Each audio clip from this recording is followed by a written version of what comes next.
extraordinary people do not lead ordinary lives. Yan lang ang masasabi ko. So, let's talk about something extraordinary that happens to a lot but not to all.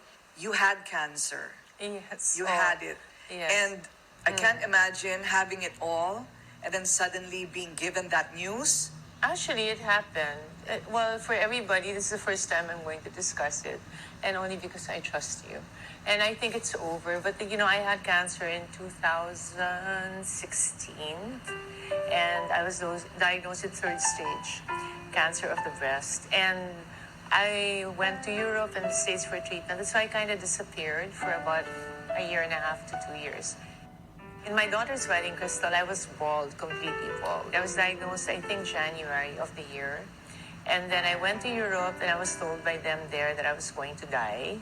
Don't bother to have chemo, don't bother, just fix your affairs, you're dead in 2 years.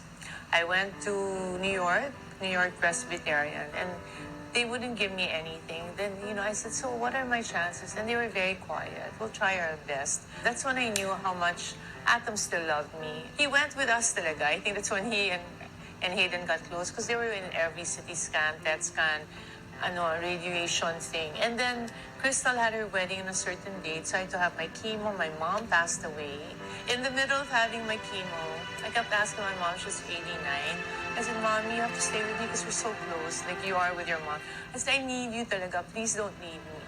But she was saying, I'm so tired, naiya. I'm feeling sick. No, please stay with me. So on my second chemo, I was doing my chemo. In the middle of my chemo, they called me that my mom had collapsed and that she's in Makati na. They couldn't revive her in 30 minutes. So I was there with the chemo and I said, hurry it up. Because I want to go to her and reach her and she's still warm. And then he said, if we hurry it up, you're dead because it's so toxic. And then I said, okay, then take it off, but then you'll have to do it all over again. I'm halfway, diba, traumatic. But I think my mom passed away because Atom kept telling her, Vicky, she has to go to the States, but she won't leave because she wants to be near you. So after that, I went to the States and I did my radiation. It was so funny, but actually, people don't know this, but I was being interviewed by CNN. And CNN, kasi when they interview you, they warn you like 5 months ahead of time. So I think they talked to me November, but the interview was in April, I think, or something. I totally forgot about them because, of course, there's so much more happening. Dapat first chemo pa, your hair's lagas na, but it didn't fall. So I said, baka naman I was injecting with mga vitamin P and things for my hair. So I thought, baka, because, maybe it's working. So when the interview happened, I had my chemo 2 days before. And, when you do chemo, you're green. You're basically green. You look so sick. I was feeling bloated and ugly. So while I was having my interview, hair was falling on the floor. And so I would look at my people and say, am I getting bald in front of CNN? Because while they're interviewing me, the hair was falling and it was plenty clumps. And then the helpers would come and make, bring it out with a walis, di ba? And they said, no, you're okay pa. Anyway, I couldn't concentrate on the interview kasi, of course, ang hirap noon, di ba? So they asked me a question. They said, what are your plans for the future? If you have cancer, kasi wala kang plans. You just want to get well. And you don't want to plan. I don't plan because I don't know if I'm going to be alive or not. And they told me pa I'm going to be dead. So, so I'm like, I couldn't answer. Korina, you know naman how I answer. Ang bilis, di ba? So I looked at them and they go, do you have plans for the future? I said, do you know Hayden and I have a baby? And Scarlett was 1. And they go, what? I didn't know what to say, di ba? Gusto ko yung attention mawala sa akin. I said, Hayden and I have a baby. Ibaba niyo nga si Scarlett.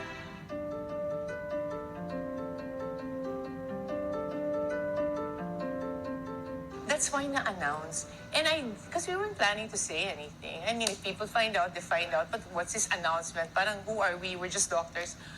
Then I had to call Hayden to apologize because I didn't clear it with him. To be told, sasabihin sa'yo na wala ka ng pag-asa, mamamatay ka na, tapos yung nanay mo, 89, namatay na rin, meron kang bagong baby, paano mo na-survive yun? Vicky, hindi namin naramdaman.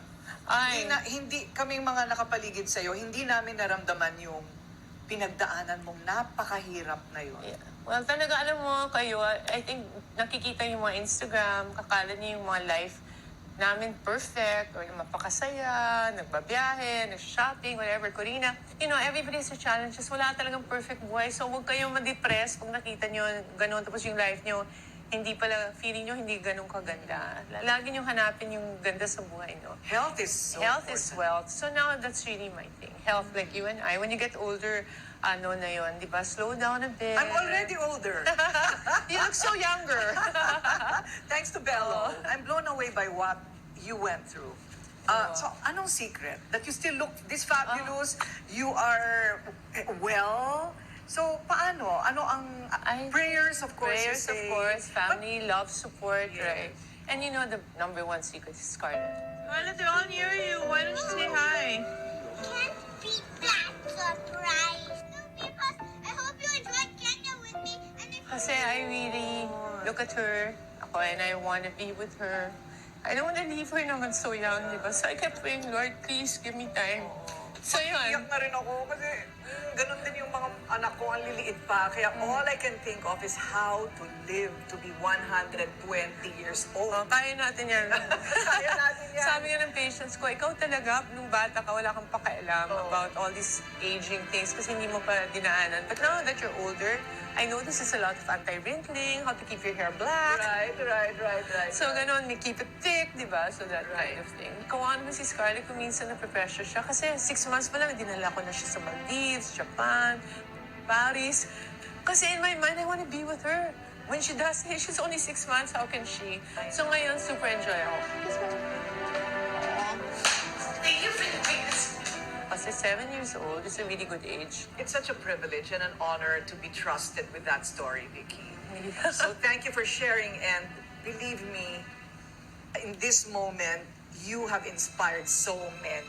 I think it's important you tell that part of your life Right. story. And since we're talking about how extraordinary the life of this unordinary person is, o pag-usapan naman natin si Scarlett at yung Pero dalawa ano ba niyang yun?